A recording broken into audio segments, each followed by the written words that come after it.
जब लग गुरु मिले न साचा, तब लग गुरु करो 10 पांचा। क्या गुरु बदल सकते हैं? क्या गुरु बदलने से पाप लगता है? आध्यात्म के इस मैदान में आखिर सही गुरु कौन है? गीता जी में वर्णित तत्वदर्शी संत कौन है? इन सभी प्रश्नों के उत्तर जानने के लिए अवश्य सुनिए जगत गुरु तत्वदर्शी संत रामपाल जी महाराज के मंगल प्रवचन।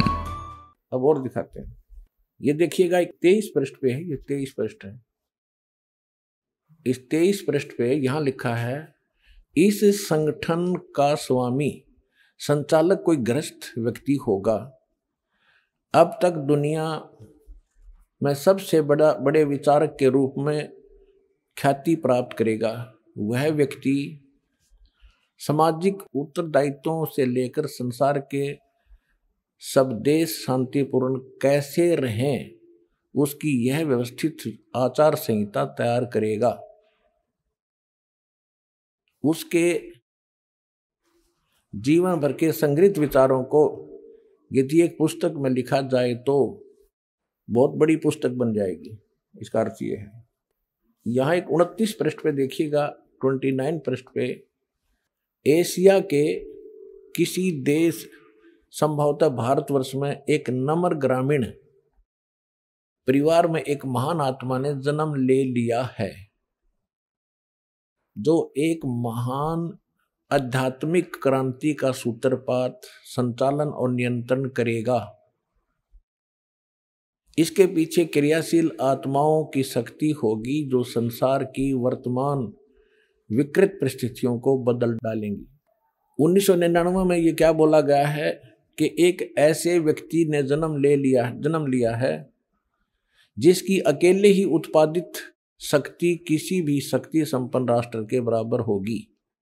वह एक भाषा, एक संस्कृति, एक धर्म की आचार संहिता सर्जन करेगा।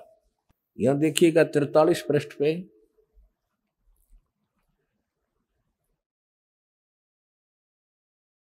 यहां लिखा है कि दिव्य देहधारी पुरुष ने जन्म लिया है। वे सबके मन में प्रसन्नता भरेंगे, दुनिया भर के कष्ट दूर करेंगे। अन्यायी और अत्याचारियों को भी वह ठीक करेंगे। रात्रि के प्रथम पहर में जब मैं प्रगाढ़ निद्रा में होता हूं तो स्वप्न में एक दिव्य पुरुष को देखता हूं, दिव्य व्यक्ति को। किसी जलाशय के निकट बैठे हुए इस योगी के मस्तक में दोनों भावों के जहां मिलती हैं तो उसमें अर्ध चंद्रमा के दृश्य होते हैं। उसके बाल सफेद हैं, सुब्र वेशभूषा है, यानी साधारण सुंदर, वर्ण गौर है, गोरा कलर है, तथा पैरों में चर्म विहीन पाहन यानी पादुकाएं हैं। बिना चमड़े की जूतियां पहनता है। आज तो हमने पूरे अनुयायियों से कोई बैन लगा रखा है कि चमड़े की जूती तुमने पहननी है, नहीं मैं तो पैरूं था कितने। अब देखिएगा इसके पृष्ठ नंबर 72 पे, क्योंकि हमने इसके साथ साथ सत्संग भी सुनाना है आपको, जो कि संस्कार के ऊपर बात चल रही थी, उसका कुछ विषय इसमें आपको समझाएंगे। इसके 72 पृष्ठ पर देखिएगा, यहां लिखा है कि इतिहास के अद्वितीय महापुरुष के बारे में नॉस्ट्रेडमस ने भी कुछ संकेत दिए हैं। उसके मस्तक में चंद्रमा होगा, वेशभूषा बहुत सादी होगी, यानी लाल पीले कपड़े नहीं होंगे, उसके लंगोट लंगाट बांध के नहीं घूमेगा। 2 विवाह होंगे, 2 पुत्र होंगे, 2 पुत्रियां होंगी। अब यहां इसके ऊपर थोड़ा सा आपको संस्कार का भी बताऊंगा कि जैसे इसने लिखा है नॉस्ट्रेडमस जी ने कि उसके 2 पुत्र होंगे, 2 पुत्री होंगी, 10 के 4 संतान है, एज इट इज। और जो ये भविष्य वक्ता होते हैं या दार्शनिक होते हैं, इनको जो भी होना है, जो भगवान ने निर्धारित कर रखा है, वो ही देख सकते हैं। और निर्धारित करनिया भगवान है, वो उसने घटा बढ़ा भी सकता है, जब समय आने पर वो उसकी अपनी मौज होती है। इसमें लिखा है कि उसके 2 विवाह होंगे, तो पुण्यात्मा परमात्मा ने संस्कार काट दिया दास का। 2 विवाहों का संस्कार था जो भगवान ये देख रहे हैं तो गलत थोड़ी देख रहे हैं। और 4 संतान का भी संस्कार था, वो चारों उत्पन्न भी हो गए। अब उत्पन्न होने मात्र से बात नहीं बनती, आगे इनकी परवरिश, इनके विवाह शादी, तो बहुत लंबा कार्य था, बहुत बड़ा ऋण था हमारा इनका, तभी तो संतान रूप में मेरे पास आए। तो 1988 में दास को उपदेश प्राप्त हुआ, 1994 में दास को यह मजदूरी मिल गई। यदि परमात्मा की शरण ना होती, समर्थ की शरण ना होती, तो इनके साथ ही रह करके इनका लेन देन करना था। फिर परमात्मा ने उनका लेन देन तो खुद किया और दास को अपने शरण में लेकर, ये दास जूनियर इंजीनियर जेई की नौकरी करता था हरियाणा सिंचाई विभाग में। और ये भी ना कोई सोचा किसी का भरम हो जाए, कोई मांगनियां खड़ियां था, इसलिए वो छोड़ दिया हुआ छोटी नौकरी ना, 2 रोटी बढ़िया मिल रही थी। तो कहने का भाव यह है कि परमात्मा ने दास को अपनी शरण में लेकर, एक बड़ा लड़का एक बड़ी लड़की का केवल विवाह किया था, 2 बच्चे पढ़ ही रहे थे, उस समय दास परमात्मा के चरणों में लग गया था नौकरी त्याग कर। और वो बच्चे आज अन्य से कम नहीं हैं, यानी मालिक ने उनको औरों से भी के इक्विवेलेंट ही उनकी परवरिश करके, जो दास ने करनी थी वो भगवान ने करी। मेरा संस्कार काट दिया ना, मैं नमुल जा रहा तब फिर आप तक कैसे पहुंचा पाता इस अनमोल ज्ञान को। और दूसरा था विवाह का, यदि दूसरा विवाह हो जाता तो मैं वही लटपट रहता, परमात्मा ने भी कैंसिल कर दिया। अब जैसे क्या बनती है, एक चुटकुला है छोटा सा, एक व्यक्ति के 2 विवाह हो गए किसी कारण से, कोई संतान ना थी बड़े वाली का, तो कुछ दिन के बाद वो आपस में झगड़ा बहुत करने लगी। तो दोनों के मायके वाले आकर के उन्होंने क्या फैसला किया, भाई ऐसे नहीं, इनको अलग अलग कर दो, एक को ऊपर चौबारे में, दूसरी को नीचे। ठीक है। फिर उनका झगड़ा रहने लगा कि ये छोटे एक कहती है कि मेरे पास कम आता है, नीचे रोटी खाए जाता है। फिर वो झगड़ा मिटाया उन दोनों ने, दोनों के मायके वाले फिर आ गए। उन्होंने कहा भी ऐसे करो, एक दिन इसका यहां पर खाना खाएगा, एक दिन ऊपर, एक दिन नीचे। उन्होंने कह दिया भी प्रथम एक कम ने तो नीचे, और द्वितीय न ऊपर, तृतीय न नीचे, चतुर्थी न ऊपर, ऐसे खाएगा। ठीक है। एक दिन क्या हुआ, वो छठ और सातम इकट्ठी होगी। अब जो ही वो दरवाजे में आया, नीचे वाली ने उड़े पकड़ लिया हाथ, ऊपर वाली ने दूसरा पकड़ लिया, उसने खींच के लेगी ऊपर ने, जिन्ने में गए। फिर वह भाग के लाई नीचे घसीट के, उसने अग्नाथ सात्यम है, वह क्या छठ है, उसके गोड्डे फोड़ दिए रिहर्सल करके। तब पुण्यात्माओं 2 विवाह हो जाते थे, मेरे उड़े गोड्डे फूटे जाते। परमात्मा ने दया कर दी, एक कम साथ दी। फिर क्या हुआ, क्योंकि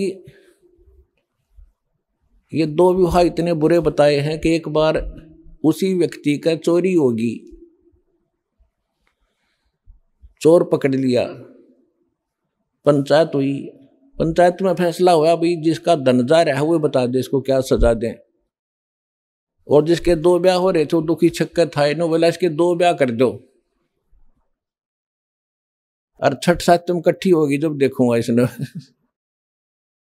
तो यार छठ सातम के चक्कर में ये मालिक ने ये संस्कार दास का चेंज कर दिया। मासा घटे न तिल बधे, विद ना लिखे जो लेख, सच्चा सतगुरु मेट कर ऊपर मार मेख। समर्थ का शरणा गहो रंग होरी हो, कदे न हो एकाज राम रंग होरी हो। समर्थ की शरण में आ जाने से फिर कभी अकाज नहीं होता। हम गलती करते हैं अपनी ही कमजोर अकल के कारण, या संसार की तरफ हम ज्यादा देखने लग जाते हैं।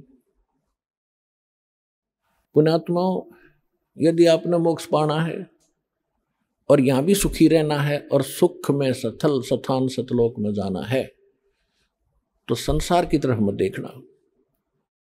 संसार कितने आपने खुशी मनाता दिखा है, ये समझ लेना ये तो बालक खेल रहे हैं, बच्चे जिन्हें कोई काम नहीं। कोई डीजे बजा रहा है, कोई ब्याह शादी में नाच रहा है, कोई खुशी मना रहा है, त्योहार मना रहा है। इसे गंदे लोक में के त्योहार मनावे। एक भक्त ने, एक परिवार ने दीक्षा लिया दास से, इतना बुरा हाल था उनका, उन्होंने कहा कि आज 7 वर्ष हो गए हमने कोई त्योहार मना कर नहीं देखा। बड़ा परिवार है, कई बार बहन विधवा हो जाती है, कई घर में घटना घट जाती है, 1 वर्ष तक त्योहार मना नहीं सकते।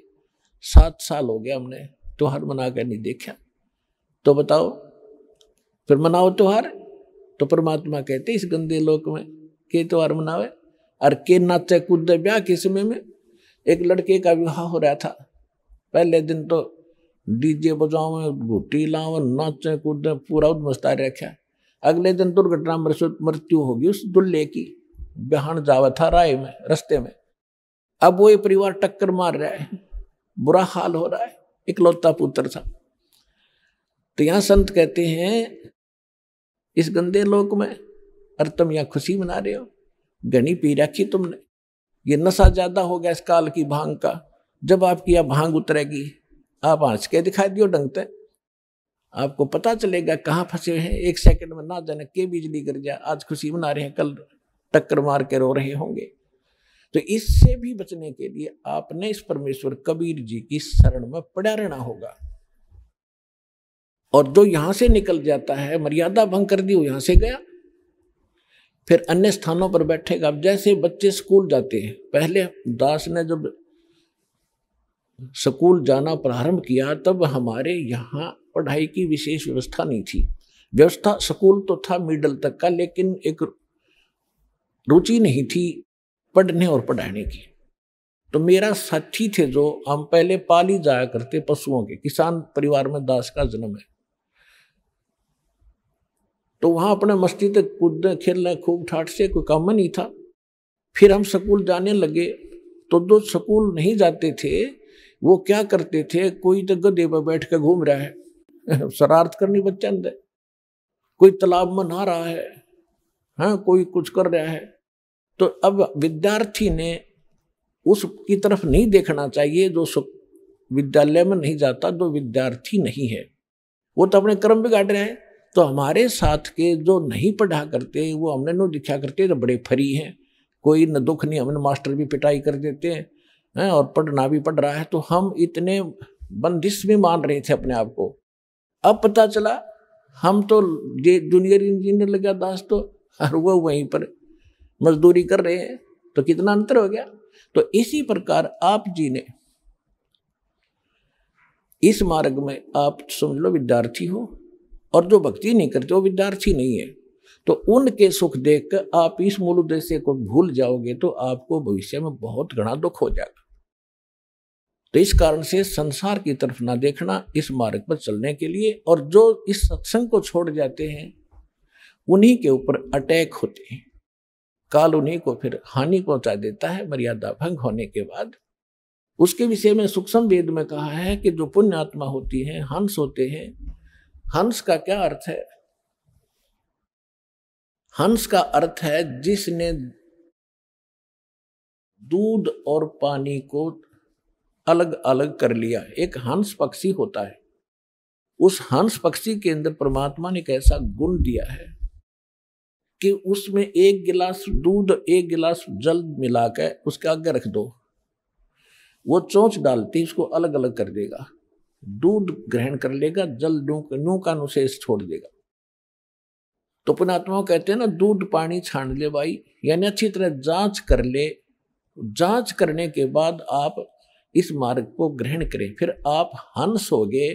आप आपने दूध पानी छान लिया, अपना प्लस माइनस देख लिया, तो आप इस ज्ञान से परिचित होकर यहां लग गए हो, तो आप इस स्थान को छोड़कर नहीं जा सकते, चाहे कुछ भी बात हो, कितना ही आपने कोई वैभव दिखाई दे किसी का। दूसरा, हंस के अंदर एक क्वालिटी होती है, एक और गुण दिया भगवान ने, कि वो किसी सरोवर पर होगा, झील पर होगा, लेक पर, तो वहां वो उसकी पहचान है, वो ना मछली खाएगा, ना मेंढक खाएगा, कीट नहीं खाएगा, वो केवल मोती खाएगा।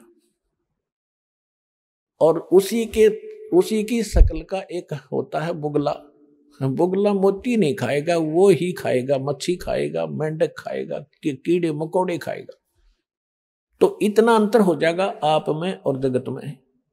जगत क्या खाता है? मांस खाएगा, शराब पीता है, बीड़ी पीता है, और फिर बकवाद करता है, डांस करता है, कि तो सिनेमा देखता है, फिल्म देखता है, बड़ी बड़ी कोठी बना कर अपनी टौर दिखाना चाहता है।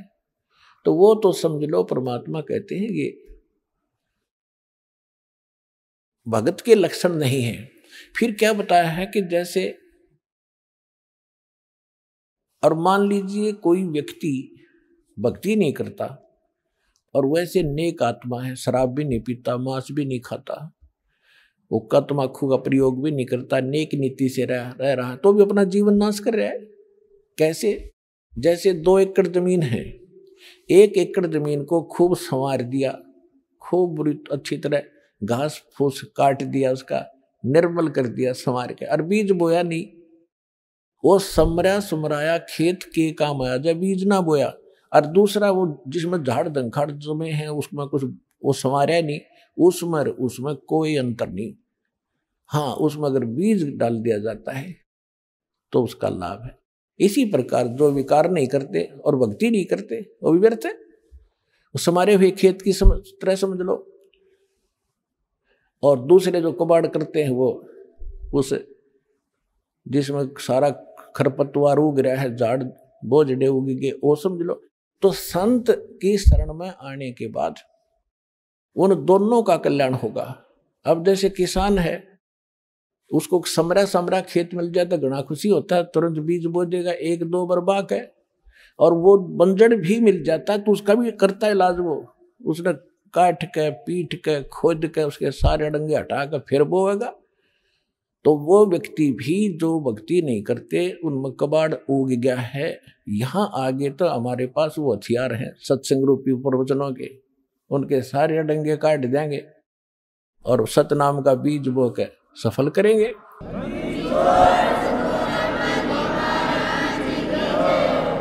अब क्या बताया है कि जो हंस वृत्ति के व्यक्ति हैं, जो इस ज्ञान को समझ कर आते हैं, वो यहां से जा नहीं सकते, यहां छोड़ नहीं सकते इस स्थान को। उनकी कैसी दशा होगी है? बंदी छोड़ दयाल जी, तुम तक हमारी दौड़े, जैसे कागज जहाज का अब सूजत और न ठोरे। जैसे समुद्री जहाज के अंदर कौवे बैठकर चला जाता है, कौवा रात्रि के समय बहुत दूर निकल जाता है जहाज। कौवा जाता क्यों है? क्योंकि वहाँ वो यात्री खाना खाकर उसके टुकड़े डाल देते हैं, वो खूब परिचित होता है कि खूब छकूंगा वहां पर मैं। तो रात्रि के समय वो निकल जाता है काफी दूर, जहाज 100-200 किलोमीटर, तो वहां जहाज ही जहाज दिखता है या समुद्र, दूसरी वस्तु किनारा की तो दिखाई नहीं देता। और वो पुराने समय में क्या होता था, ये चालक होते थे जो जहाज के, उनके ही से इंस्ट्रूमेंट हुआ करते, दिशा सूचक, और वो कई बार चुंबकीय जो चट्टान होती हैं उनके कारण उनके वो दिशा डिस्टर्ब हो जाती थी, बिगड़ जाती थी। तो सुबह उठकर जो चालक होते थे वो अपने उस इंस्ट्रूमेंट को, अपने दिशा सूचक को की जांच करने के लिए कौवे का प्रयोग किया करते। और कौवे के अंदर एक ऐसा गुण दिया मालिक ने, परमात्मा ने, कि वो जिधर से चला था डायरेक्ट सीधा स्ट्रेट उसी तरफ उड़ता है। तो सुबह उठकर जहाज के लोग विवश करते हैं उस कौवे को, जहाज को छोड़ने के लिए डले पत्थर मारना शुरू कर देते। कौवा विवश होकर के उड़ता है, उस स्थान को त्याग कर चलता है और कहाँ जाता है? उस दिशा को चलता है जिस दिशा से वो चले थे। तो चालक अपनी दिशा को की जांच कर लेते हैं, हम सही जा रहे हैं या गलत। गलत है तो उसको सीधा कर लेते हैं। फिर कौवा कुछ देर तो जाता है समुद्र में के ऊपर ऊपर, फिर उसको कहीं स्थान दिखाई नहीं देता। जहाज के अतिरिक्त यदि वो कहीं उतरता है तो डूब कर मरे, वो तुरंत नाश को प्राप्त हो। इसलिए घूम फिर के वापस ही उसी जहाज के ऊपर आके वो आश्रय प्राप्त करता है और वही सुरक्षित स्थान है उस समुद्र में उस समय।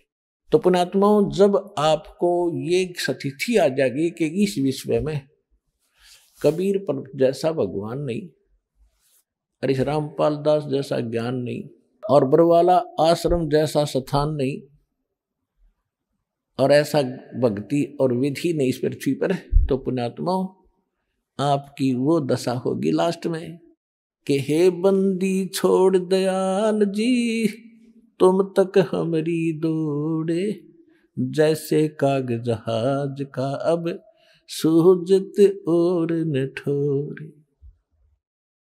अब क्या बताया है सूक्ष्म वेद में? परमात्मा ने बताया है कि इस स्थान सत्संग को, ऐसे ज्ञान को, ऐसे भगवान को कौन छोड़ कर जाते हैं? कहते न्योड़ नाद सुभान गति, ये लड़े भवंग हमेशे, जड़ी जान जगदीश है, विष नहीं व्यापे शेष। अंश गवन करते नहीं, मान सरोवर छाड़े, ये कौवे उड़ उड़ बुगले उड़ उड़ जाते हैं, वो खाते मांसाहारे। अंश दशा तो साधु है, सरोवर है सत्संग, मुक्ता हलबाणी चुग चढ़े नवेला रंग। अब इन 4 पंक्तियों में निर्णय कर दिया पुण्यात्माओं, ये है वो वेद, सूक्ष्म वेद। इसकी आधी पंक्ति में रहस्य भरे पड़े, यानी अमृत से भरी पड़ी है ये। इसमें क्या बताया है कि न्योड़ नाद सुभान गति और लड़े भुजंग हमेश और जड़ी जान जगदीश है, विष नहीं व्यापे शेष। क्या बताया इसमें कि जैसे एक नेवला होता है, जानवर नेवला इस गिलहरी जैसा होता है। एक न्योड़ होता है, न्योड़ देसी भाषा में न्योड़ कहे, न्योड़ नेवला कह दें शुद्ध भाषा। वो एक बहुत बड़े सर्प के साथ युद्ध शुरू कर देता है, लड़ाई शुरू कर देता है। लेकिन वो लड़ाई कैसे करता है? एक जड़ी होती है, एक बूटी होती है जंगल में, उसको उसके निकट जाता है, उसमें से कुछ महक निकलती है, उसको अपने श्वास के द्वारा ग्रहण कर लेता है, अपने सांस में भर लेता है और उस सर्प के सामने आकर आमने सामने होकर श्वासों से उसको छोड़ देता है। और उस जड़ी की इतना दुष्प्रभाव होता है सर्प के ऊपर, वो उसको चक्कर आने शुरू हो जाते हैं। तो ऐसे वो एक बार छोड़ के गया, फिर भर लिया, इतना वो सर्प फिर होशमाओ इतना फिर आ ले, यानी उसको कति करके अचेत और फिर मुंडी पकड़ के उसकी रगड़ रगड़ के मार डालता है। अब यहाँ परमात्मा कहते हैं कि आप तो एक छोटे से, देखो नेवला तो सारा 9 इंच का और सर्प ओजा मनमान 10-10, 12-12 इंच फुट के, और इतने तगड़े नेवले की क्या औकात है, सीधा लड़ ले उससे। तो आप तो समझो हम तो हैं नेवले, अरियुस काल है सांप, मारी अब इसके साथ लड़ाई होगी शुरू। और ये जो सतनाम और सारनाम या वह जड़ी है, इसने सूंघे जाइए और छोड़े जाइए, सूंघे जाइए और छोड़े जाइए। तो ये काल आपके निकट नहीं आ सकता, ये आप पर भागण की सोचेगा। आप तय न सोचा मर गया मैं तो भाग पीछा छूट जाता। न्योड़ नाद सुभान गति, ये लड़त भुजंग हमेशे, जैसे न्योला सर्प के साथ लड़ता है, ऐसे वो नाद, वो शब्द, वो मंत्र उस जगदीश का जो मंत्र है, उस परमात्मा का यथार्थ जो मंत्र है, वह वो जड़ी है। विष निव्यापै शेष, शेष नाग 1000 फन का, यानी छोटे मोटे देवी देवता तो समझ लो सर्प, और काल ने समझ लो शेष नाग 1000 फणों वाला। कहते वो भी निकट नहीं आ सकता आपके इस परमात्मा के सच्चे नाम के सामने। काल भी आपसे कोसों दूर रहेगा।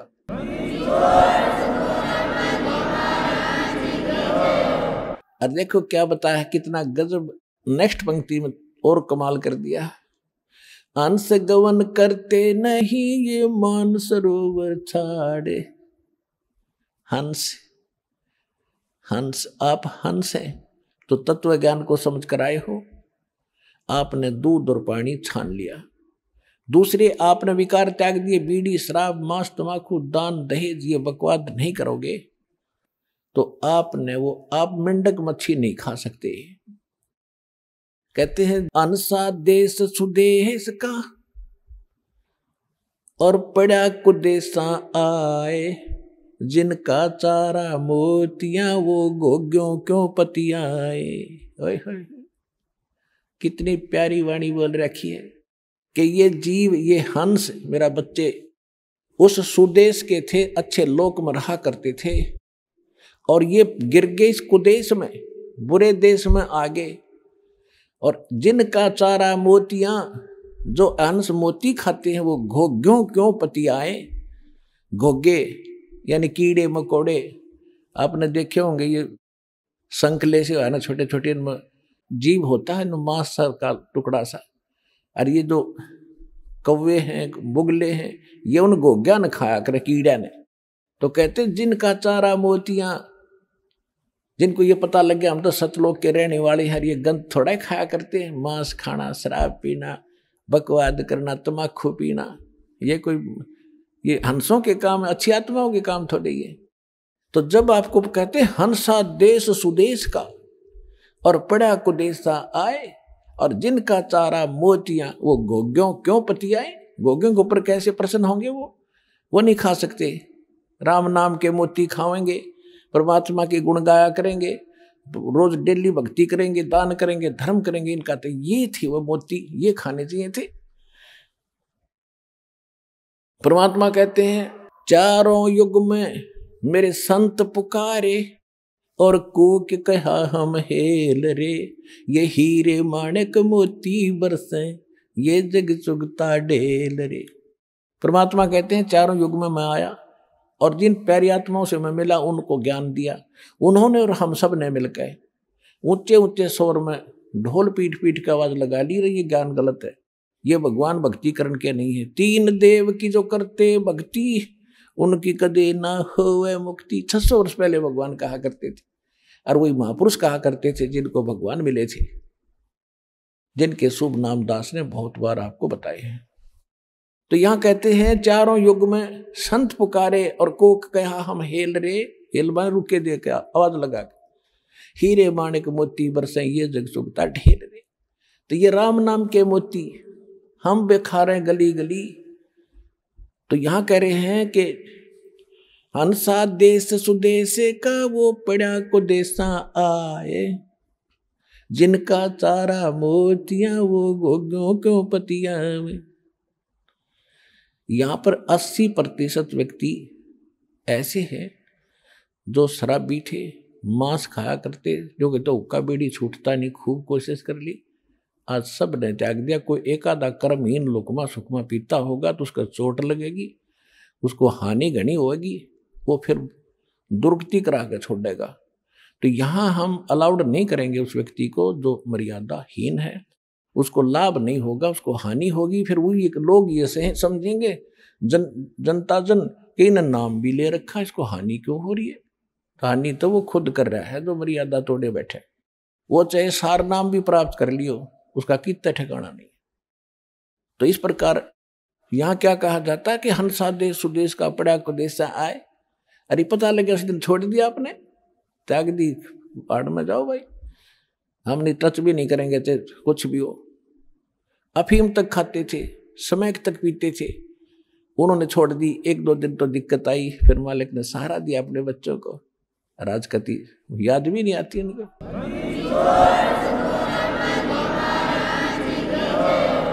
अब क्या बताते हैं, हंस गवन करते नहीं वो मान सरोवर छाड़े। हंस जिन्होंने दूध पानी छान लिया वो प्यारी आत्मा। यानी दूध पानी छानने का मतलब है कि ज्ञान सुन लिया, प्रमाण देख लिए, सदग्रंथों से मेल कर लिया, बस खत्म हुई कहानी। अब आप इंटरव्यू में सुनते हो, भक्तों के अनुभव सुनते हो, प्रत्येक की जुबान पर यह है कि पृथ्वी पर ऐसा ज्ञान नहीं, ऐसा भगवान नहीं, ऐसे सुख हम आज तक सोचे न देखे जो हमको मिल रहे। तो भगवान को इसलिए खोजा करते थे कि वो इसे सुख देता ही देता है।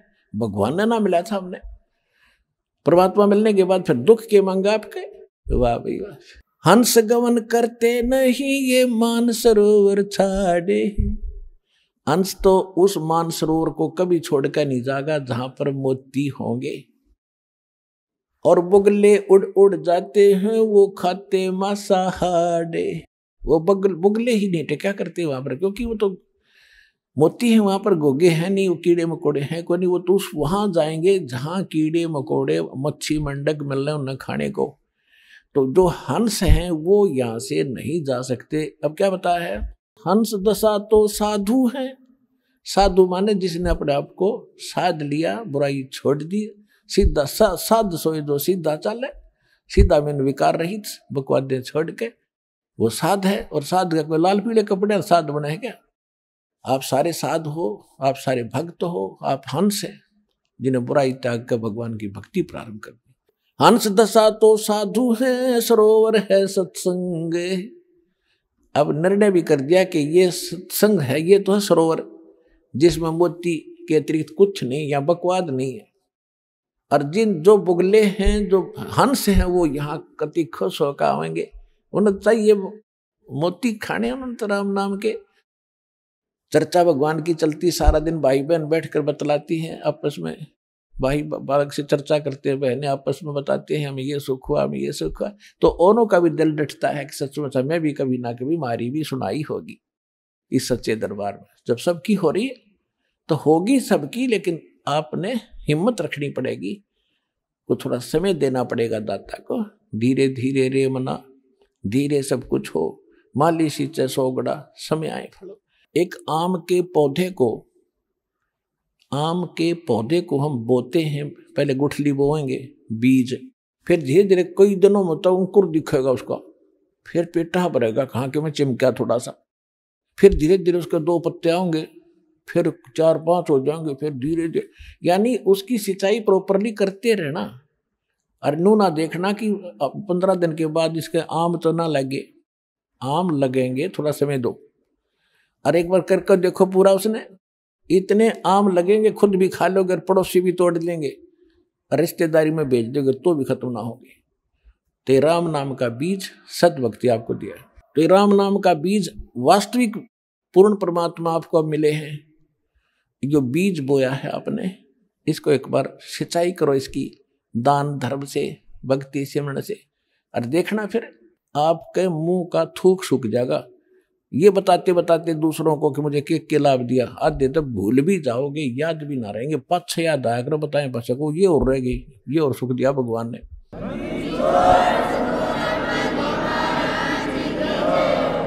हंस दशा तो साधु हैं, ये सरोवर है सत्संगे।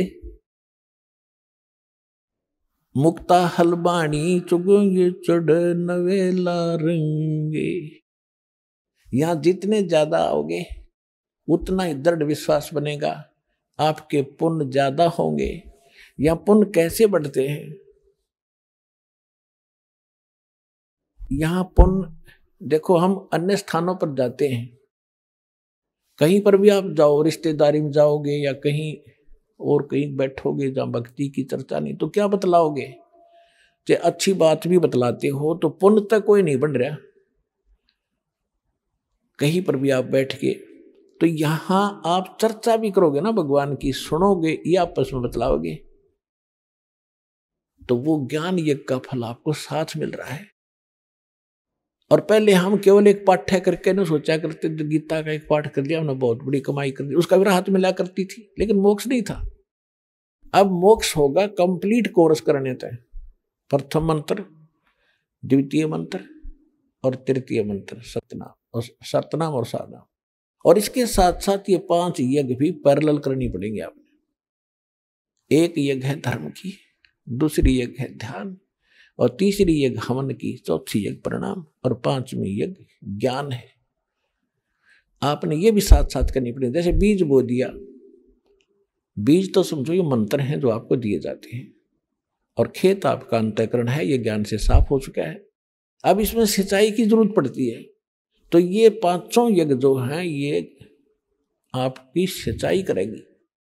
और ज्ञान यज्ञ जो है ये आपके अंतःकरण का अड़ंगा खरपतवार साथ के साथ साफ भी करेगी। पहले भी इसी का काम था सफाई करने का, कस्सी और कसोलियां थे, हल और ट्रैक्टर से, ये समझ लो यो ज्ञान यज्ञ है। तो ये 5 यज्ञ प्रॉपर चलेंगे साथ की साथ। तो जैसे एक यज्ञ है धर्म की, आप देख रहे हो यहाँ कितने दूर दूर से भक्त आ रहे हैं, कितने 2,000 1500 किलोमीटर से छोटे छोटे बच्चों को लेकर अपनी माता पिता को, बूढ़े बूढ़ों को साथ ला रहे। पता लग गया कि इनका जीवन सुधर जाएगा। अंतिम सांस में भी पुण्यात्माओं ये सत्कर मान लेना, दास कोई डूम बाट के गीत नहीं सुना रहा, दास वो कथा सुना रहा जो भगवान ने बता रखे, अपना विधान उसने आप बता रखे, और दास तो केवल आप तक पहुंचा रहा है उसके दिए हुए संविधान को। एज ए एडवोकेट समझ लो मुझे, उस भगवान के और आपके बीच का वकील समझो। दास तो सिर्फ पढ़कर सुना रहा है कि उस मालिक का ये विधान है, ऐसे करोगे ऐसे हानि, ऐसे करोगे ऐसे लाभ। तो उस परमात्मा का बताया विधान है ये। यहां रोगी आते हैं, अंतिम सतिथि पर भी आते हैं, सब जगह जवाब मिल जाता है, यहां आते हैं और परमात्मा उनको स्वस्थ कर देता है। अब यहां बहुत से केस ऐसे देखे हैं, दीक्षा ले गए, आराम हो गया, वहां आ गया पड़ोसी या कोई बीमार का पता करने रिलेटिव आ जाते हैं, कोई बुआ आ गई, कोई बहन आ गई, उसने जैसा ज्ञान है वो जरूर आकर कहेगी, क्योंकि वह न सोचा है मेरा भाई बहन भाभी मर ना जा, और मुझे वो जो ज्ञान पता है उसने फाइनल मान रही है, वो नु कहे कि चल वहां झाड़ा लगाते हैं, झाड़ा और लगा ले। अब वो बेचारा ने सोचा तेरी बहन है, बुआ है, तेरे हित में ही कह रही है, उसको उठ के उससे साथ चलेगा, उन्हें झाड़ा लगा लिया। उस झाड़ा लाने से हमारा परमात्मा का कनेक्शन कट गया, वहां कुछ था ही नहीं उस नकली के पास। तो अब वो रोग फिर शुरू हो गया और मृत्यु को प्राप्त हो गया। बता, चाट ले उसने। तो परमात्मा कहते हैं जब तक हंसा हमरी आना और काल लगे नहीं तेरा बाणा, इसकी मर्यादा में रहो। तो इस प्रकार दिक्कत हो सकती है आपको, नहीं तो सबको सुख देगा। आइए अब हम उन श्रद्धालुओं के अनुभव जानते हैं जो जगत गुरु तत्वदर्शी संत रामपाल जी महाराज जी से दीक्षा प्राप्त कर चुके हैं तथा उनके द्वारा बताए गए भक्ति मार्ग पर चल रहे हैं। सर नमस्कार। नमस्कार जी। सर क्या नाम है आपका? सर मेरा नाम धर्मपाल है जी। धर्मपाल जी क्या करते हैं आप? सर मैं कॉलेज में असिस्टेंट प्रोफेसर हूँ। सर आप एक पढ़े लिखे व्यक्ति हैं, आपने संत रामपाल जी महाराज को गुरु कब बनाया? सर संत रामपाल जी को मैंने अपना गुरु 2 मार्च 2010 को बनाया। सर उससे पहले आप कोई साधना करते थे? हाँ, उससे पहले जैसे मेरा जो जन्म है वो एक हिंदू परिवार में हुआ। हिंदू परिवार में होने की वजह से जो हमारे परिवार में जो खानदानी जो परंपराएं चलती आ रही हैं, साधनाएं चलती आ रही हैं, वो सभी साधनाएं मैं करता था। जैसे मंदिर में जाना, व्रत रखना, ये श्राद्ध निकालना, पितर पूजा, माई मसाणी की पूजा, ठीक है। इसके अलावा पंजाब में जन्म होने के कारण गुरुद्वारे में भी आस्था थी, ठीक है, वहाँ सेवा करनी गुरुद्वारे में जाके। और इसके अलावा सभी धर्मों को मानते थे, कभी कभी मस्जिद भी चले जाते थे। मतलब सब साधनाएं जो इस संसार में इस टाइम पे हो रही हैं वो सभी साधनाओं को मैं करता था। लेकिन सर आज आपने एक ऐसे संत को गुरु बनाया है जो इन सभी साधनाओं पर प्रश्न चिन्ह खड़ा करता है, और उन संत का कहना है कि जो साधनाएं अभी जो वर्तमान में चल रही है और चली आ रही है वो सब वेदों के अनुसार नहीं है, ये साधनाएं शास्त्र के विरुद्ध है। सर आप क्या कहना चाहेंगे? ये बिल्कुल 100% सत्य बात है कि संत रामपाल जी महाराज जी ये बता रहे हैं कि जो मंदिर पूजा है ये पितर पूजा है, ये श्राद्ध पूजा है, जो भी मैं साधना आपको पहले बता चुका हूँ, ये साधनाओं का किसी भी वेद शास्त्र ग्रंथ में प्रमाण नहीं है। सर, आप एक शिक्षित पर्सन हैं, आप खुद एक प्रोफेसर हैं, निश्चित ही आपने बहुत सोच समझ के संत रामपाल जी महाराज को गुरु बनाया होगा। सर, हम आपसे ये जानना चाहते हैं कि संत रामपाल जी महाराज के बारे में आपको कैसे पता चला, आप उनकी शरण में कैसे गए? देखो जी, संत रामपाल जी की शरण में मैं पहुंचा, उसके बारे में थोड़ा आपको खुल के बताऊंगा, क्योंकि ये बहुत लंबी स्टोरी है। मैं मतलब दिल की बात है जो आपको बताना चाहता हूँ, कि जो मेरे दिल में है वो मैं सबके साथ शेयर करना चाहता हूँ। जैसे कि मैंने आपको पहले बताया कि संत रामपाल जी से जुड़ने से पहले मैं हिंदू धर्म में जो साधनाएं हैं वो सभी करता था। मेरा जो बड़ा भाई है, ये इनका कोई जानकार था खन्ना में, मोहन दास उनका नाम था। वो संत रामपाल जी महाराज जी से उन्होंने नाम दीक्षा ले रखी थी। वो मतलब रासभूमि ब्यास से उन्होंने नाम लिया, परिचर थे, वहाँ सत्संग करते थे। तो उनको पता चला दीपक के परिवार पे ऐसा कष्ट टूट गया, तो वो भी परमात्मा की खोज में थे। उन्होंने भी मतलब बहुत जिंदगी अपनी परमात्मा के लिए मतलब कि वो की है। तो उन्होंने दीपक को बुलाया एक दिन, दीपक को बोलते, बेटा मेरे से तेरी हालत नहीं देखी जाती है परिवार की। वो भी रो पड़े, कहते भी इतना कहर है जो मतलब कि मैंने मतलब किसी के देखा तो है, पर ये तो मतलब हद होगी, कहते हद होगी कहते। तो फिर क्या हुआ, तो दीपक को बोले, बेटा ये पुस्तक ले जा, भी देख है तो तेरी हालत है नहीं इतनी पुस्तक पढ़ने की, फिर भी भगवान की बनाई हुई पुस्तक है, ये पूर्ण संत की बनाई हुई पुस्तक है, इसको पढ़ना और इस पे विचार करना। तो दीपक ने वो पुस्तक घर पे ले आया। ज्ञान भक्ति सदागर का संदेश था, 2009 की बात है ये। भक्ति सदागर का संदेश संत रामपाल जी की लिखी हुई पुस्तक थी। वो लेके घर में आ गया। लेके घर में आया तो उसने 2-4 पेज पढ़े, तो अंकल को बोलता है, अंकल जी मैं इतनी जगह जाया, इतने गुरु बना लिए मैंने, इतने मतलब साधनाएं कर ली। वो कुमार स्वामी नाम का एक संत है हिंदुस्तान में, वो उनसे उसने बीज मंत्र भी ले रखे थे। इसको अलावा जो पंजाब में बहुत गुरु हैं, बहुत संत हैं, उनके पास भी, उनकी भी संगत करता था, उनके पास भी जाता था, सिर्फ अपने दुख निवारण के लिए, भगवान को मतलब कि पाने के लिए, भगवान कौन है इसलिए वो वहां जाता था। इसके अलावा वो जो हिंदू धर्म में साधना है वो भी सभी करता था। तो फिर आपके भाई ने किताब को पढ़ा? भाई ने मेरे किताब के 2 पन्ने पढ़े। पढ़ने के बाद अंकल को बोला कि अंकल जी भी मेरे को ले चलो वहां, भी मेरे को तो बस ठीक होना है, भगवान को पाना है, मेरे को मतलब ठीक होना, मेरे हालत ठीक हो जाए, बस मैं यही चाहता हूँ। अंकल कहते ठीक है, मैं संत रामपाल जी से प्रार्थना करूंगा तेरी, भी बताऊंगा कि ऐसे ऐसे एक बच्चा है पंजाब का, बहुत परेशान है। तो गुरुजी ने बोला, उसने संत रामपाल जी से प्रार्थना की भी ऐसे ऐसे दीपक नाम का कोई लड़का है, बहुत परेशान है, गुरुजी नाम लेना चाहता है। गुरुजी बोले बेटा उसको बोले पहले ज्ञान समझे, पुस्तक को पढ़े, यहाँ कोई झाड़े वाला काम नहीं है, यहाँ कोई मतलब कि कोई जादू मंत्र तंत्र नहीं किए जाते, यहाँ तो पूर्ण परमात्मा की जो है भक्ति बताई जाती है, वो शास्त्र अनुकूल साधना बताई जाती है, जो साधना आज तक किसी को नहीं पता, जो हमारे शास्त्रों में मतलब छुपी हुई थी वो साधना बताई जाती है। यहाँ तो मतलब कि वो साधना बताई जाती है जिससे 3 ताप के कर्म हैं जो वो भी खत्म हो जाते हैं। तो गुरुजी को बोलता, वो कहता गुरुजी उसने पुस्तक पढ़ ली, उसका फोन आया था, उसने मेरे को बताया कि मैंने पुस्तक पढ़ ली। तो क्या हुआ, तो गुरुजी ने बोला नहीं उसने पुस्तक नहीं पढ़ी। तो उसने मोहन अंकल ने बोल दिया कि तूने मेरे को ये बोला कि मैंने पुस्तक पढ़ ली, मेरे को लेके जाओ वहां, तो फिर गुरुजी ने तो बोला पुस्तक पढ़ी नहीं। भी गुरुजी बोलते पुस्तक पढ़े, कहते अंकल जी गुरुजी को कैसे पता चल गया अभी उसने पुस्तक नहीं पढ़ी? तो कहते भी देख ले अब तू भी, गुरुजी ने तो मेरे को ऐसे बोला। दीपक ने, मेरे भाई ने उसको 2 बार पुस्तक को पढ़ा। पुस्तक पढ़ने के बाद मतलब कि उसने मतलब संत रामपाल जी से नाम दीक्षा ली। तो सबसे बड़ी जो राहत है हमारे परिवार को संत रामपाल जी ने बख्शी, मतलब कि कृपा की भगवान ने, बंदी छोड़ ने, वो ये है कि उसको भगवान ने नाम दिया संत रामपाल जी ने, और उनके सिर पे हाथ रखने से मतलब उसकी 50% जो प्रॉब्लम है वो ठीक होगी। उसने प्रार्थना की संत रामपाल जी से, गुरु जी भी मेरे को बिल्कुल ठीक कर दो, मैं बहुत ठीक हो गया हूँ, मेरे को बिल्कुल ठीक कर दो। गुरु जी बोले बेटा देख भक्ति करनी पड़ेगी, भक्ति कर, भक्ति से सब कुछ होता है, भक्ति से ही सब कुछ मिलता है। तो इसने 15 दिन और 1 महीना गुरुजी के द्वारा जो मंत्र दिए हुए थे, प्रथम मंत्र जो प्रथम नाम मिलता है हमें, वो प्रथम की मंत्र की साधना करने से ये मतलब 100% 100 नहीं मैं कहूंगा, 200% कहूंगा, मतलब नॉर्मल से भी नॉर्मल हो गया। तो ये मतलब ठीक हो गया। तो उधर से मैंने आपको बताया मेरी हालत खराब थी, मैं ड्रिंक करने लग गया। तो ये क्या करता था, घर में सत्संग लगा देता था गुरुजी का, सत्संग लगाता था गुरुजी का। तो गुरुजी पूर्ण संत हैं, अधिकारी हैं इस पृथ्वी पर, मतलब वाणी बोलने वाले, प्रचार करने वाले। तो वो वाणी मेरे दिल पे लगती थी। वो एक दिन बताते कि बेटा अभी आप बहुत बड़े धोखे में हो, आप जो पूजाएं कर रहे हो, साधनाएं कर रहे हो, इन साधनाएं से आपको कोई लाभ नहीं होने वाला।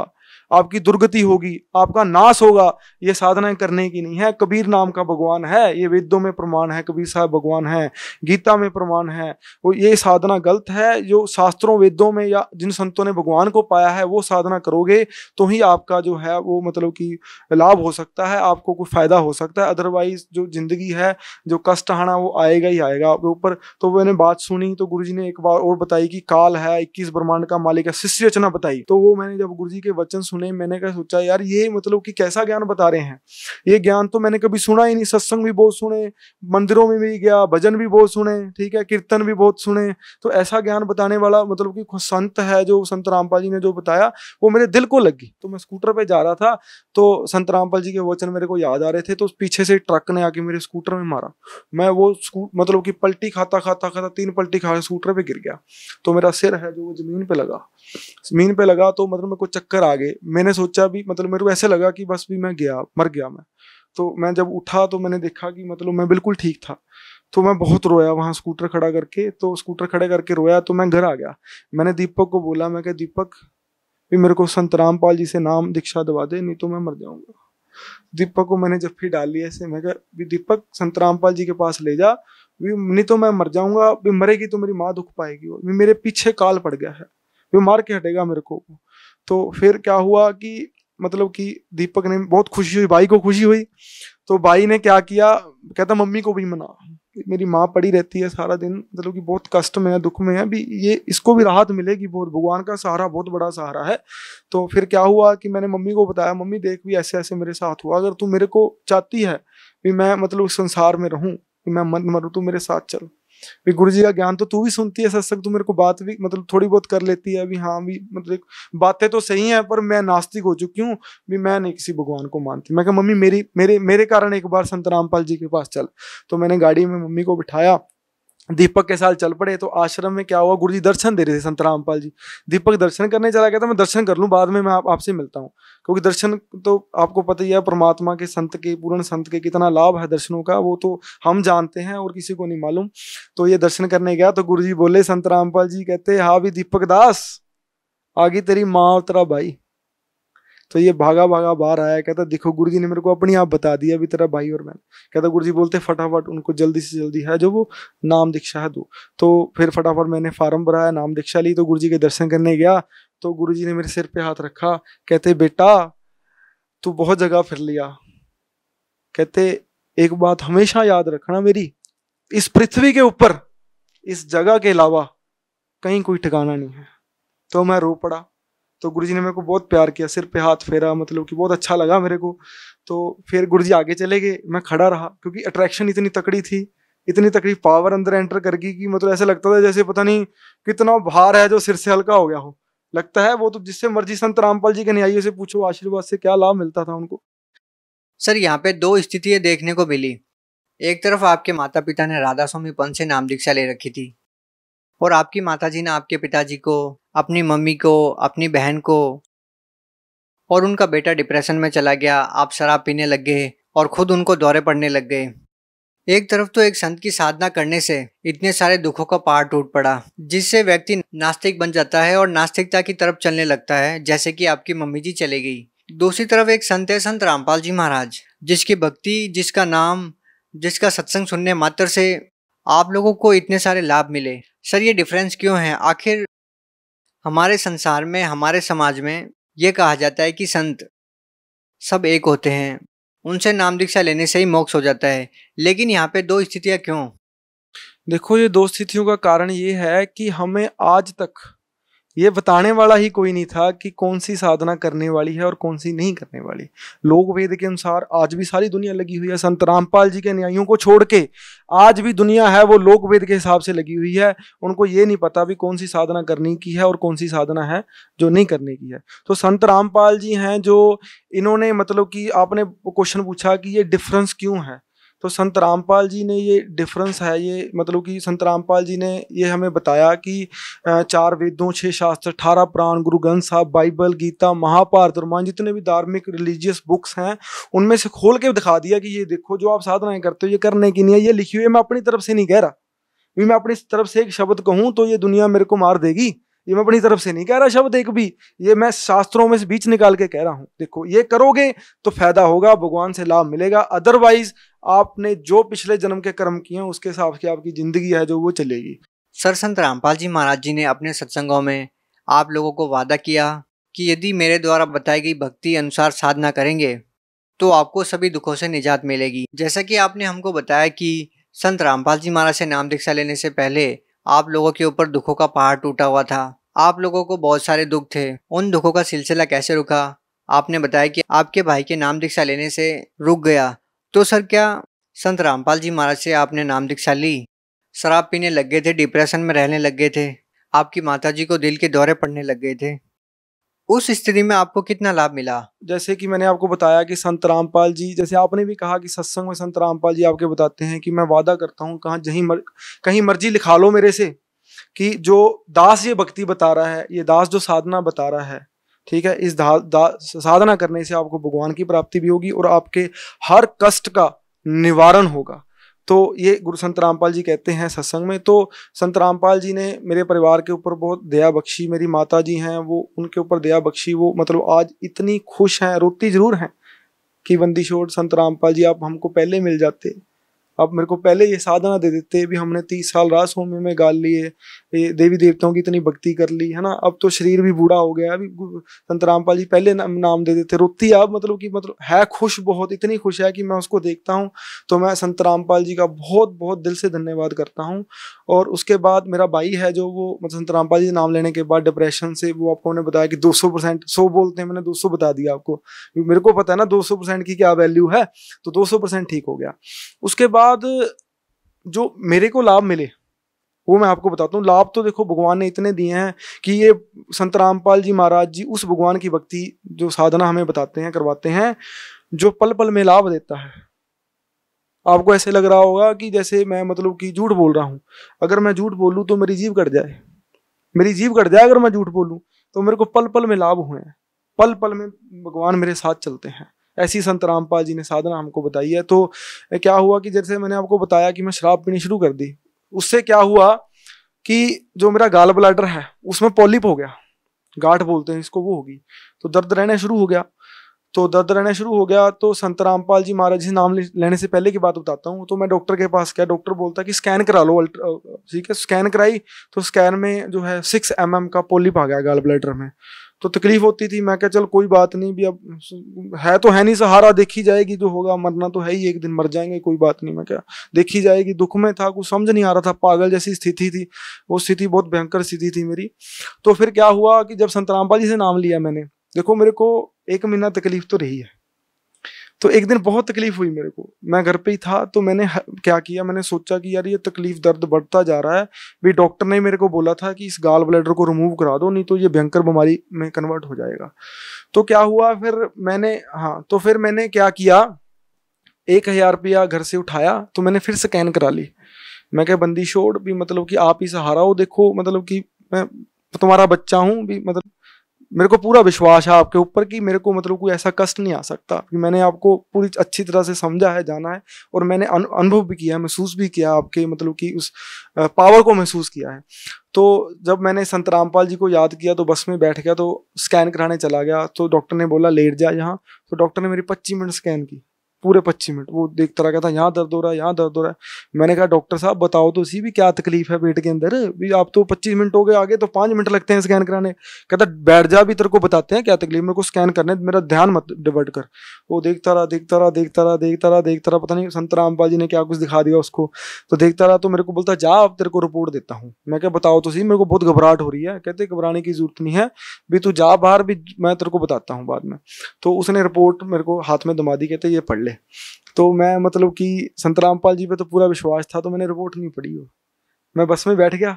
तो गुरुजी ने प्रेरणा की, संत रामपाल जी ने कहते बेटा पढ़ तो सही गया इसमें। तो उस टाइम भी दर्द हो रहा था, तो मैंने रिपोर्ट खोली, तो मतलब जो रिजल्ट है वो पढ़ा बस मैंने। उस रिजल्ट में लिखा था कि जो वो गाल ब्लैडर है, there is no polyp in gall bladder. तो वो गाल ब्लैडर है अपनी यहाँ परमात्मा ने, संत रामपाल जी महाराज जी ने वो मतलब खत्म कर दिया। उसके बाद मेरे को आज 5 साल हो गए संत रामपाल जी से जुड़े को, 1% दर्द नहीं। आज स्कैन करा लो, और मेरे पास वो स्कैन भी पड़ी है, मैं भूल गया लेना, जिसमें 5 mm का पॉलिप शो हो रहा था। धर्मपाल नाम है, मेरे पिताजी का हेमराज नाम है, तो वो स्कैन में पॉलिप था। तो वो स्कैन है जो। सर आपने कहाँ से करवाया वो टेस्ट? एक खन्ना ही है, मतलब स्कैन सेंटर है, बहुत पॉपुलर स्कैन सेंटर है, वहाँ से मैंने जो है वो स्कैन कराया था। Khanna scan CT scan centre है, ऐसे नाम का स्कैन सेंटर है। उसके बाद क्या हुआ कि जैसे मैंने आपको बताया कि देखो कहर तो बोर भी टूटे, इतना बता नहीं सका आपको, तो थोड़ा मौका मिला है आपको बता देता हूँ। तो जैसे कोई ना नाम लेने से पहले संत रामपाल जी से कुछ चीज आके ना मेरे को दबाती थी यहाँ से गले से, जैसे ये पोर्शन है जो ये काम करता था, बस ये सारा डेड हो जाता था। तो जैसे कोई पास सोया हुआ है मेरे, तो मैं उसको उठाने की कोशिश करता था, उठा नहीं होता था। वो बहुत मतलब बुरी तरह फाइट होती थी उसके साथ, बहुत मेरे को पीटती थी कोई चीज, तो मेरे को समझ नहीं आ रहा था क्या चीज है वो। तो संत रामपाल जी से जब मैंने नाम दीक्षा ली, उसके बाद उस चीज ने फिर दबाया मेरे को। पर मैंने संत रामपाल जी के सत्संग सुने हुए थे, बोले बेटा ये जो मंत्र मैंने आपको दिए हैं ना, ये इतने कीमती मंत्र है ना, इसके जाप करने से जो आपके 3 ताप के कर्म है, भूत प्रेत के जो ताप है, ये सब नष्ट हो जाएंगे। भूत प्रेत ये आपके निकट नहीं आ सकते। तो मैंने वो परमात्मा की जो है वचन याद किए, तो मैंने वो मतलब कि सिमरन शुरू कर दिया। उस टाइम मेरे पास प्रथम मंत्र था, तो जब मैंने वो सिमरन किया तो उस चीज ने मेरे को छोड़ दिया। तो आज का दिन है वो मतलब कि मेरे निकट भी नहीं आई। ठीक है, तो संत रामपाल जी से जुड़ने से और बहुत अनेक को मेरे को मतलब कि लाभ मिले हैं। जैसे मैंने आपको एक बात और बतानी थी कि पापा की डेथ के बाद हमारी आर्थिक स्थिति भी बहुत खराब हो गई थी, क्योंकि घर में कमाने वाला कोई नहीं था। बड़ा भाई भी 6,000 रुपये नौकरी करता था, मैं भी मतलब कि 8,000 रुपये नौकरी करता था। तो छोटा भाई बहुत छोटा था, बच्चों की तरह था, आपको मैंने बताया। तो आर्थिक स्थिति बड़ी खराब थी। तो संत रामपाल जी महाराज जी ने मतलब बहुत बड़ी एक दया की, जिससे आर्थिक स्थिति हमारी सुधरी। मेरा भाई है दीपक, वो सोच रहा था कि 7,000 से तो घर का खर्चा नहीं चलता, अभी बहुत कम पैसे हैं, अभी मैं गुरु जी से प्रार्थना करूंगा अभी संत रामपाल जी मैं और कोई नौकरी कर लूं। तो वो संत रामपाल जी के पास गया, मेरे सामने की बात है, वो बोलता है संत रामपाल जी मैं कोई और नौकरी कर लूं भी, मेरा मतलब कि वो संत रामपाल जी तो अंतर्यामी है, इनको सब मालूम है। कहते बेटा और नौकरी नहीं करनी तूने कोई। तो संत के वचन है जो वो मतलब कि वाणी है परमात्मा की, कहते संत वचन पलटे नहीं, चाहे पलट जाए ब्रह्मांड। इस ब्रह्मांड को आग लग सकती है, पर जो संत के वचन हैं वो पलट नहीं सकते। तो वो संत के वचन हैं वो मतलब कि ऐसे थे कि तीसरे दिन मतलब कि वो जो नौकरी थी 7,000 की, कॉन्ट्रैक्ट बेस पे गवर्नमेंट ने कॉन्ट्रैक्ट बेस पे रखे थे, तो वो 7,000 की नौकरी है जो वो रेगुलर में कन्वर्ट होगी, और उसकी सैलरी है जो 40 और 45,000 के बीच है जो सैलरी होगी। इसके बाद क्या हुआ, छोटा भाई फ्री था मेरा, उसने भी संत रामपाल जी से नाम ले लिया था। फिर भी एक मन में डर था कि छोटा है कि गलत संगत में ना पड़ जाए, पर संत रामपाल जी का ज्ञान ऐसा है कोई गलत संगत में पढ़ नहीं सकता। चलो नया नया था, कच्चा था थोड़ा, तो मेरे को डर था। तो मैंने गुरुजी को बोला, गुरुजी भी छोटा भाई मेरा फ्री है, तो गुरुजी दुकान करने की सोच रहे हैं। गुरुजी बोले बेटा कर लो दुकान, भी भगवान है जो आपके साथ हैं। तो गुरुजी का वचन वो मैंने पूरा किया। तो वचन पूरा किया तो मैंने दुकान की, स्टेशनरी की। तो जहाँ मैंने दुकान की थी ना, तो लोग ना मेरे को बोलते थे आके, भी तू पागल हो गया, भी ऐसी जगह दुकान कर ली तूने जहाँ ना तो कोई कॉलेज है, ना कोई स्कूल है, ना कोई बच्चा निकलता, 10 बजे तो मार्केट खुलती है यहाँ। तो मैंने कहा कोई बात नहीं, मेरे को अपने संत रामपाल जी गुरुजी पे पूरा विश्वास है कि उनके वचन है, मैं पीछे नहीं कदम हटाऊंगा, चाहे मेरे को जितना मर्जी नुकसान झेलना पड़ जाए। तो भगवान तो नुकसान करते नहीं किसी का, संत रामपाल जी ने ऐसा सत्संग में बता रखा है। तो फिर क्या हुआ, मतलब कि वो पहले दिन गुरुजी का आदेश था कि बेटा भी ये आडंबर नहीं करना, ये मतलब कि जो आडंबर है फंक्शन वगैरह कुछ नहीं करना, भी सुबह अपने गुरुजी का बताया हुआ नित्यनेम लगाओ और बैठ जाओ, बस 2-4-10 बंदों को बुला लो और चाय पानी पिला दो। तो वैसा जैसा गुरुजी ने मेरे को संत रामपाल जी ने बताया वैसे मैंने किया। पहले दिन 20,000 की सेल हुई थी, पहले दिन 20,000 की सेल। मैं बहुत रोया उस दिन भी, मैं कहे बंदी छोड़ भी, मेरे इतनी बड़ी किस्मत, इतने बड़े भाग जो आपने मतलब कि मेरे को शरण में लिया, और आपने मेरे को इतने मतलब कि सहारा दिया। जैसे कहते नहीं, भगवान ने मतलब कि मेरे को और मेरे परिवार को, मतलब भाइयों को ऐसे मतलब छाती से लगा के रखा, छाती से लगा के रखा, छाती से दूर नहीं होने दिया। 5 साल। सर बहुत बहुत धन्यवाद। थैंक यू जी।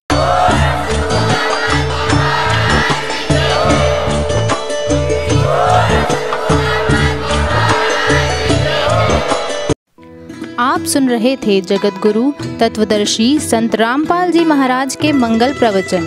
अधिक जानकारी के लिए संपर्क करें।